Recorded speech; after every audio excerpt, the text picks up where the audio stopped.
siap, duduknya kaki, baca doa, dimulai.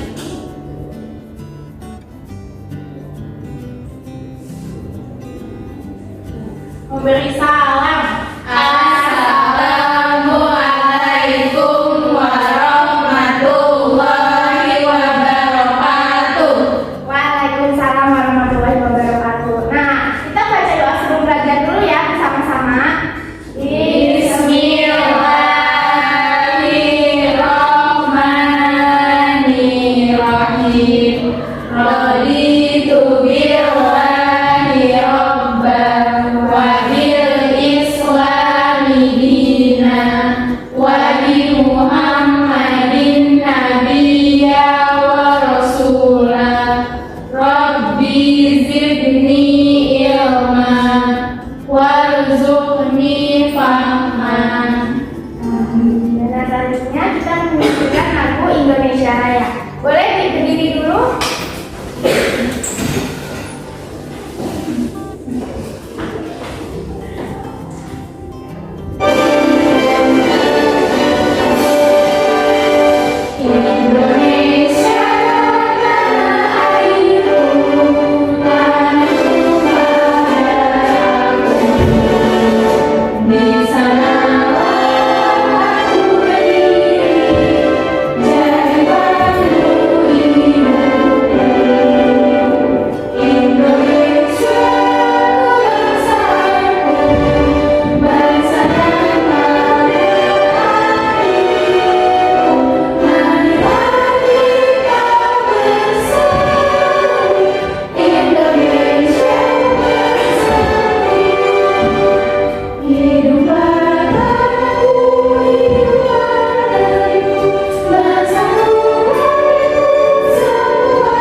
Oke, berarti satu orang tidak masalah ya, amin. Semoga Anda bisa langsung kembali cepat sehat. Nah, selanjutnya kemarin kita sudah belajar pembelajaran ketiga. Pembelajaran kedua, ada yang tahu nggak tentang apa? Saya Bu. Tentang? Iya betul, tentang proses penanaman padi. Nah, dari proses penanaman padi ada yang ingat kemarin apa saja tahapannya? Aku, Ibu. Ya, Ibu apa? Yang pertama dibajak. Ya. ditanam, dipanen, dijemur, digiling, menjadi beras, lalu dimasak menjadi nasi. Nah, betul. Nah, nasi itu merupakan salah satu makanan pokok orang Indonesia. Nah, dari selain nasi, tubuh juga membutuhkan asupan lainnya. Ada yang tahu asupan lainnya seperti apa? Ya, Tubuh itu membutuhkan 4 sehat 5 sempurna. iya betul. Contoh dari 4 sehat 5 sempurna apa saja? Itu makanan-makanan kayak susu, telur, daging. Ya, nah salah satunya juga ada sayur-sayur. Sayuran. Nah, di sini siapa yang suka makan sayur? Saya Bu. Saya suka semuanya. Sayur apa? Hari-hari makan semuanya. Semuanya bagus, pinter. Nah, sayur itu termasuk ke dalam tumbuhan. Nah, di sini Ibu punya sebuah gambar. Di sini ada yang tahu ini tumbuhan apa? Tomat.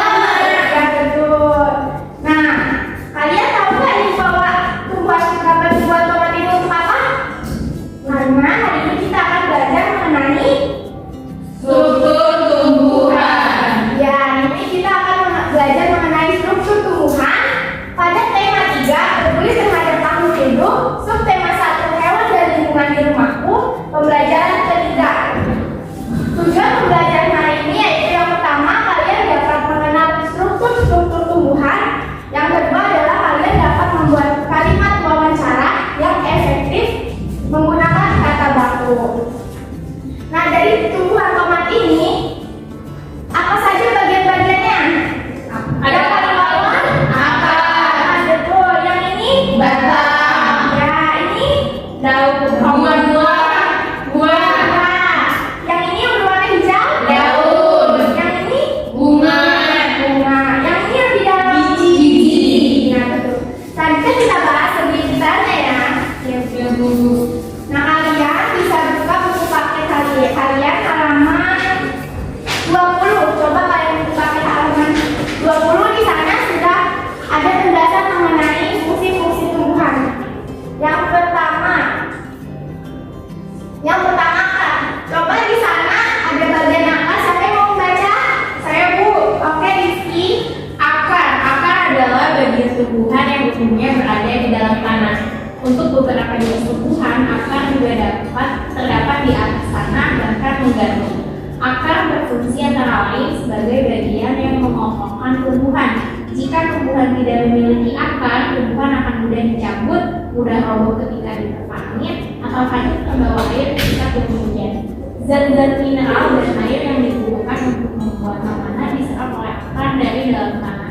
Namun pada beberapa tumbuhan tertentu, akar tidak hanya berfungsi menyerap air dan mineral, tapi juga berfungsi sebagai penyimpanan cadangan makanan. Misalnya pada beberapa tumbuhan umbi-umbian.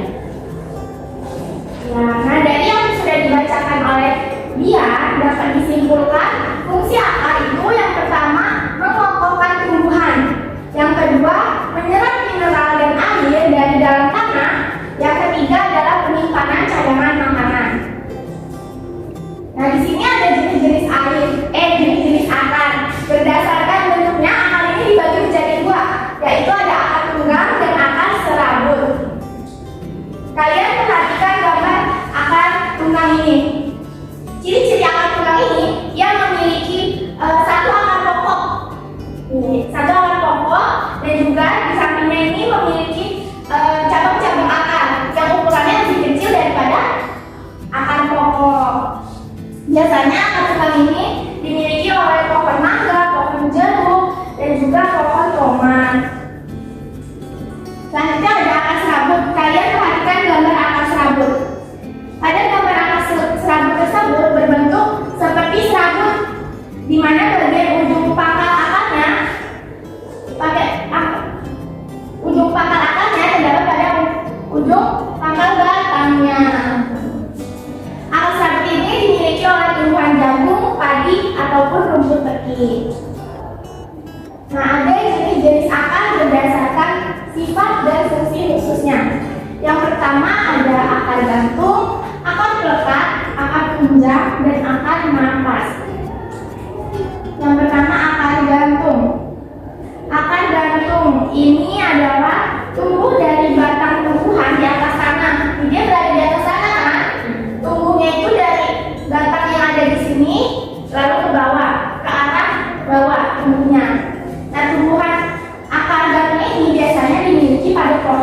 beringin. Selanjutnya akar pelekat. Pada akar pelekat ini yang biasanya tumbuh di sepanjang batangnya untuk berguna untuk menempel pada tembok, pada pohonan lain ataupun pada pagar. Nah, biasanya akar pelekat ini dimiliki oleh tumbuhan pohon siri. Nah, yang ketiga ada akar tunjang. Akar tunjang ini adalah akar yang tumbuh dari bagian bawah batang, ke bagian bawah batang ke segala arah, yang fungsinya untuk seakan-akan mengkokohkan batang ini agar tidak mudah rubuh, tidak mudah jatuh. Nah, contohnya itu ada pada tumbuhan bakau. Biasanya terdapat di mana tumbuhan bakau? Pantai. Betul, di pinggir pantai untuk menahan gelombang. Betul. Nah, selanjutnya ada akar nafas. Akar nafas ini tumbuh tegak lurus ke atas sehingga muncul dari permukaan tanah atau air.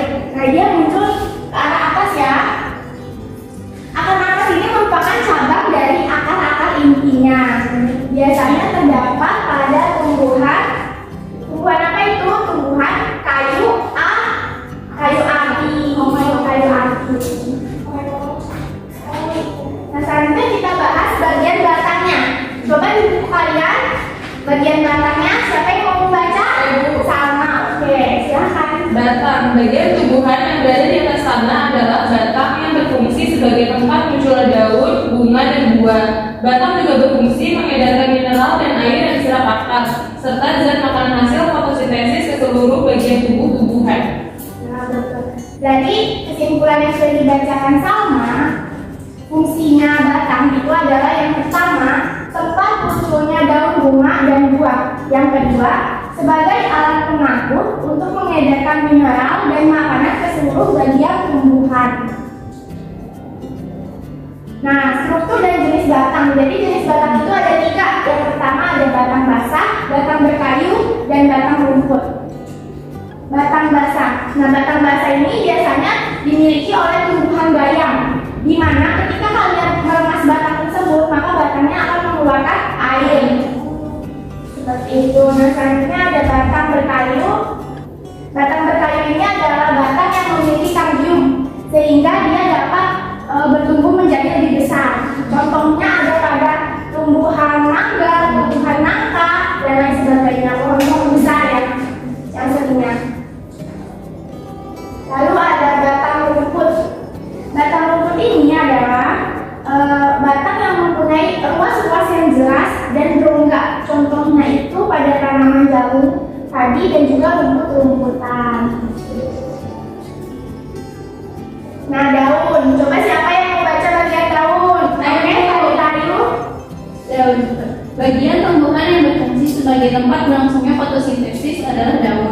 Daun banyak mengandung zat warna hijau yang disebut klorofil. Daun terdiri atas tangkai daun dan helai daun. Nah, jadi kesimpulannya fungsi daun itu adalah sebagai tempat pembuatan makanan atau yang disebut dengan fotosintesis, sebagai alat pernapasan bagi tumbuhan, dan juga sebagai tempat terjadinya penguapan.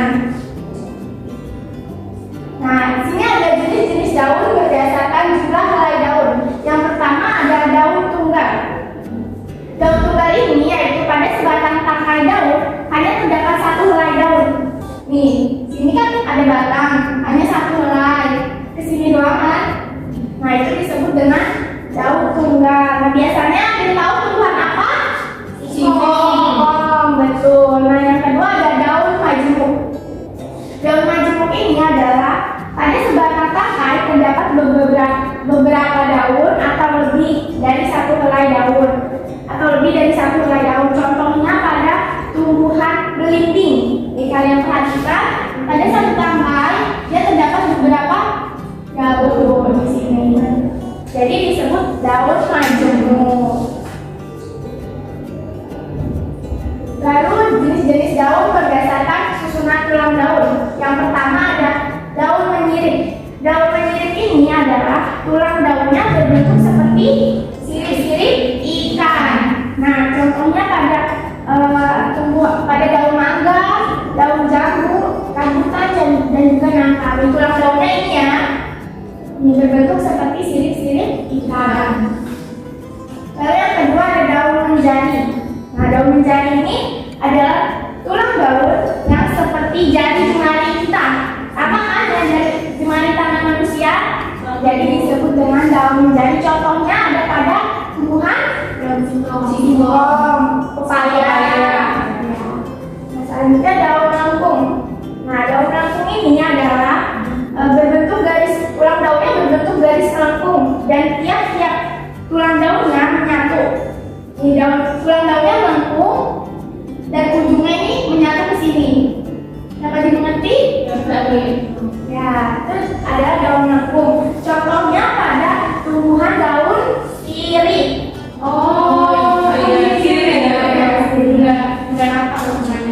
Nah, selanjutnya ada daun sejajar. Biasanya ini berbentuk seperti garis-garis lurus yang disejajar tulang daunnya. Nah, terdapat pada tumbuhan jagung, padi, dan rumput. Jadi dia tulang daunnya sejajar ya, lurus-lurus gitu. Oh gitu. Nah, selanjutnya kita masuk ke bagian bunga. Ada yang mau baca bagian-bagian bunga? Saya Bu. Ya, silakan. Bunga merupakan bagian tumbuhan yang berfungsi sebagai alat perkembangan tumbuhan biji. Ya, nah bagian-bagiannya itu ada yang pertama tangkai. Tangkai itu berfungsi untuk, ada yang tahu, menghubungkan bunga dengan batang. Nah, yang kedua ada kelopak. Ini kelopak ya. Kelopak ini berfungsi untuk melindungi bunga ketika masih kuncup, belum mekar. Jadi tangkai kelopak ini melindunginya dari serangan serangga biasanya. Nah, terus ada bakal mahkota dulu. Ada mahkota. Di sini fungsi mahkota itu adalah berfungsi sebagai hiasan pada bunga untuk menarik serangga agar dapat membantu penyembuhan. Nah, lalu ada putik. Nih, kepala putik dan tangkai putiknya ini disebut putik, serangkaian putik. Nah, putik ini merupakan alat perkembangbiakan betina pada tumbuhan, pada bunga. Lalu di sini ada benang sari. Ini benang sari. Benang sari ini adalah alat perkembangbiakan jantan pada bunga. Lalu di sini ada bakal biji. Mana bakal biji nih? Ini gambarnya. Bakal biji itu adalah calon-calon tumbuhan baru. Bakal biji. Nah, terus ada bakal buah. Bakal buah itu adalah calon buah baru yang melindungi biji di dalamnya. Nah, selanjutnya ada buah. Siapa yang mau baca bagian buah? Saya Bu. Ya, Rizky, silakan. Buah merupakan bagian tumbuhan yang berfungsi melindungi gigi serta cadangan makanan buat biji bercabang. Contohnya buah mangga dan buah apel. Buah terdiri atas daging, buah, dan biji. Bagian yang kita makan biasanya daging buahnya. Iya, betul. Nah, di sini ada struktur buahnya itu yang pertama tangkai buah. Nah, biasanya di paling bagian atas ya. Lalu ada daging buah. Daging buah itu yang biasanya kita makan. Lalu ada biji. Bijinya di sini ya. Biji itu terdapat di tengah yang nantinya menjadi calon tumbuhan baru. Lalu ada kulit buah. Kulit buah lapisan keluar dari bagian buah.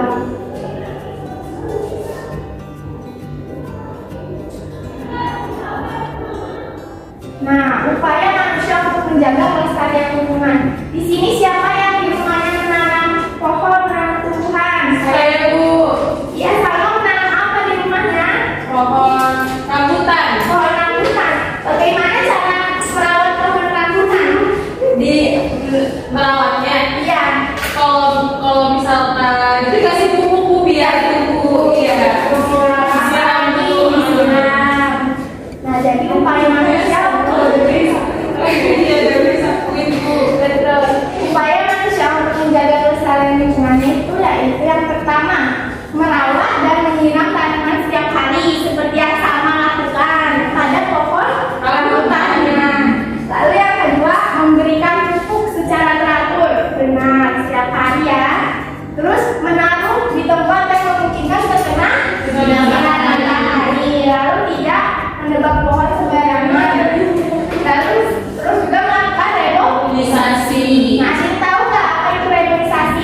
Nah, di sini ada LKPD, perhatikan dulu sebentar. Ada LKPD. Nanti ketika kalian sudah menggambar tumbuhan tersebut, kalian tuliskan di sini ya untuk laporan dari hasil kalian menggambar. Satu kelompok satu ya. Ya, ini kelompok kalian. Nih, perhatikan LKPD-nya. Pada kegiatan 1, setiap kelompok menentukan tumbuhan yang akan diamati. Kalian diskusikan dengan kelompok kalian tumbuhan apa yang ingin kalian gambar ya, dan kalian teliti. Lalu, poin kedua, tetapi tabel di bawah ini berdasarkan bagian tumbuhan yang kelompok kalian pilih. Ini yang kelompok kalian pilih ya, tumbuhan apa. Lalu yang poin ketiga, ini nanti ketika teman kalian presentasi, kalian masukkan tumbuhan apa yang teman kalian presentasikan. Ibu beri waktu 10 menit. Cukup? Cukup. Dapat dimengerti? Mengerti, Bu. Oke, silakan mengerjakannya. Ya, Bu. Sudah semua anak-anak? Sudah, Bu. Nah, oke, siapa yang mau presentasi? Satu, boleh, silakan. Menggambar apa kelompok 1? Kami Bagus banget. Menggambar pohon kelapa. Ya, di bagian apa aja? Di sini bagiannya ada akar. ada akar. Paling bawah. Di sini ada fungsinya akar serabut menyerap air. Yang ini ada batang berkayu, fungsinya untuk mengangkut air dari lahan. Terus ada daun. Ya. Tempat fotosintesis. Ya, lalu Kedua, selanjutnya ada tempat cara penyimpanan. Yang terakhir di sini ada bunga tempat perkembangan biakan. iya. Jadi, untuk hasil Tepuk tangan tadi. untuk kelompok satu. Kelompok dua sudah ditulis, yang KPD yang ditulis. Sudah, Bu. Oke, sekarang kelompok 2 maju ya.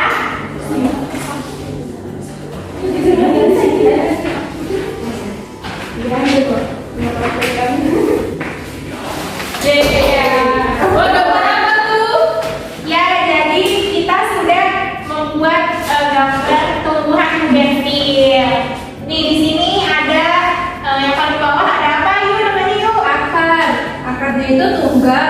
Ini untuk menyerap air. Ya, di atas akar ini ada batang. Batang ini fungsinya sebagai penopang tumbuhan. Gitu. Nah, di sini ada daun. Daunnya itu pengirim. Fungsinya untuk fotosintesis. Ya. Kemudian ada bunga. Bunga ini sebagai tempat berkembang biakan. Gitu. Tepuk tangan dulu. Kelompok 1 sudah ditulis. Laporan dari kelompok 2. Sudah, Bu. Ya, oke, baik.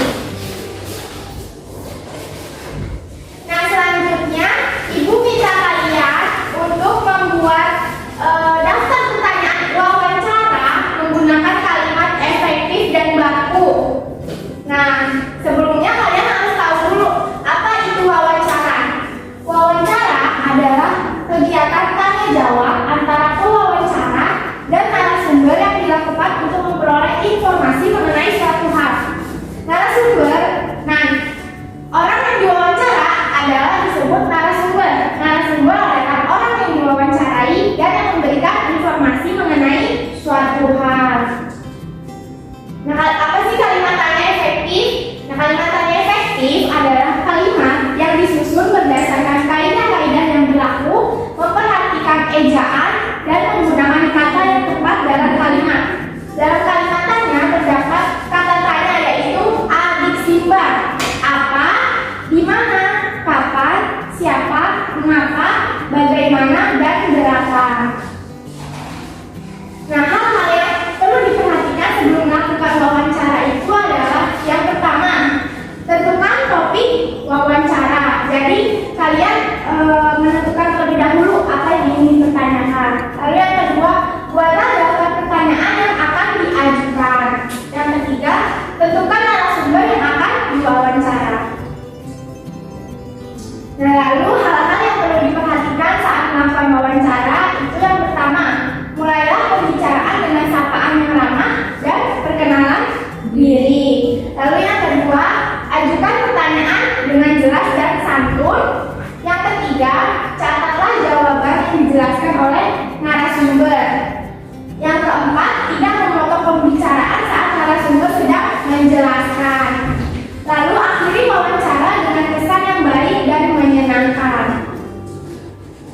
Nah, tugas wawancara.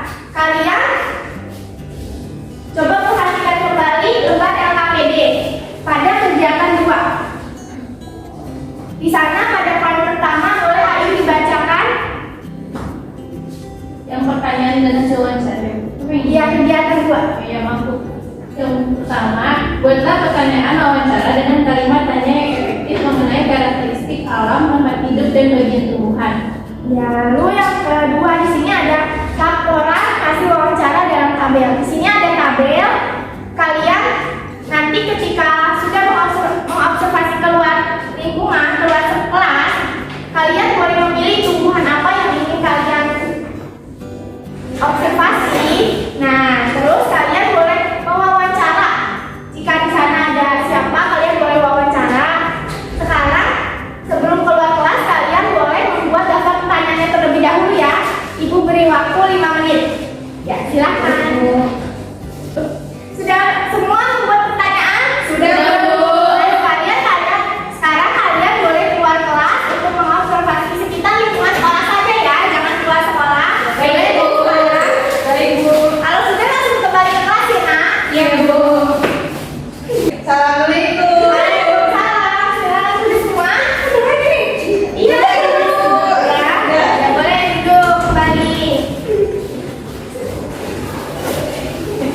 Nah, kelompok 1 tadi siapa yang kalian wawancara? Pak Asep, Bu. Pak Asep, boleh coba kalian presentasikan agar teman-teman yang lainnya mengetahui hasil wawancara kalian. Tadi kita sudah keluar menemui Pak Asep. Kita mewawancarai tumbuhan Tidak betul. tidak berbuah. Kita ada 2-3 pertanyaan. Ya, apa saja? Tadi yang pertama, apakah di lingkungan sekolah ini terdapat banyak tanaman lidah mertua? Hasil wawancaranya Pak Asep menjawab, iya terdapat banyak. Yang kedua, pertanyaannya apa saja bagian-bagian lidah mertua? Pak Asep menjawab akar, daun, dan bunga. Yang ketiga, pertanyaan terakhir, apakah manfaat tanaman lidah mertua? Manfaatnya itu untuk menyerap zat-zat racun yang ada di udara. Segitu sebenarnya pertanyaan dari Pak Asep. Dan kita untuk pasien. Ya, terima kasih kelompok 1. Nah, selanjutnya kelompok 2. Silakan. Kalian mau wawancara siapa? Pak Fadil. Pak Fadil. Oke, silakan. Apa hasil wawancaranya? Ya, tadi kita sudah mewawancarai Pak Fadil dan kita sudah mengobservasi tumbuhan pucuk merah. Jadi pertanyaan yang pertama, apakah di sekolah ini terdapat tanaman pucuk merah? Pak Fadil menjawab, ya banyak terdapat tanaman pucuk merah di lingkungan sekolah. Ya, pertanyaan kedua, apa saja bagian-bagian tanaman pucuk merah, Pak? Pak Fadil menjawab akar, batang, daun, dan bunga.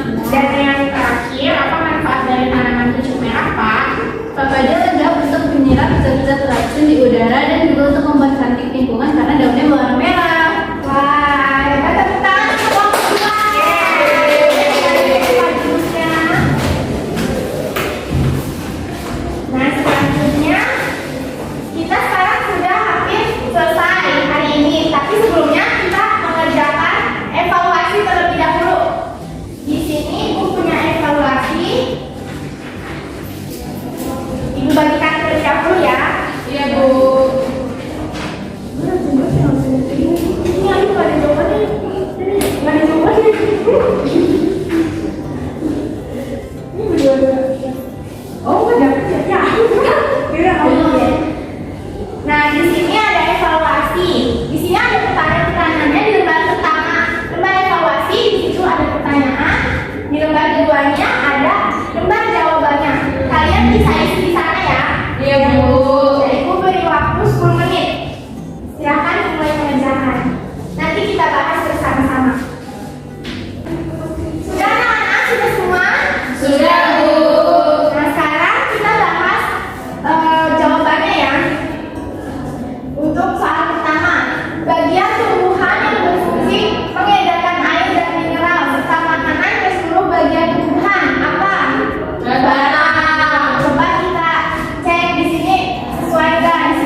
yaitu dapat menghasilkan Oksigen. Coba kita cek nomor 6. Apakah benar oksigen? Oksigen. Iya benar. Nah, nomor 7 menurun. Salah satu cara menjaga kelestarian tumbuhan pada hutan yang gundul. Reboisasi. Lalu nomor 8 menurun. Kalimat yang disusun berdasarkan kaidah-kaidah yang berlaku seperti unsur-unsur penting dalam setiap kalimat, memperhatikan ejaan dan menggunakan kata yang tepat. Disebut kalimat apa? Efektif. Lalu nomor 9, singkatan dari beberapa kata tanya. Adisiba. Apa panjangan adisiba? Apa, di mana, kapan, siapa, mengapa, berapa. Ya betul. Nah, nomor 10 mendatang istilah untuk orang yang diwawancara. Orang yang diwawancara disebut apa? Narasumber. Coba kita lihat nomor 10.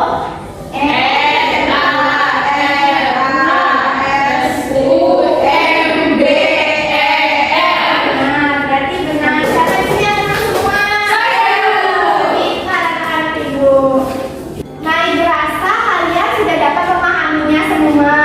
Sekarang dapat siapa yang bisa memberikan kesimpulan hari ini? Saya Bu. Ya, Ya, jadi tadi kita sudah belajar Mengenai dari belajar tumbuhan. ya, ada apa saja? Ada anak, Batang, daun, bunga, buah, dan biji. iya betul.